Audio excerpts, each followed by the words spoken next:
Hi മച്ചന്മാരെ, ഈ മീനിനെ നമ്മുടെ നാട്ടിൽ കടുവപ്പാര എന്നാണ് പറയുന്നത്. ഇതിൻ്റെ സൗണ്ട് ഞങ്ങൾക്കൊന്ന് കേൾപ്പിച്ചു തരാം. കരയടാ.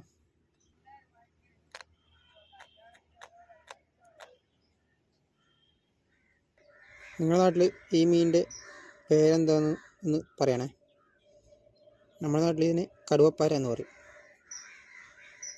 ഇതിൻ്റെ ആക്ടിവിറ്റി വളരെ കൂടുതലാണിപ്പോൾ. അപ്പോൾ മച്ചന്മാരെ, വീഡിയോ ഇഷ്ടമായ സപ്പോർട്ട് ചെയ്യാൻ മറക്കരുത്.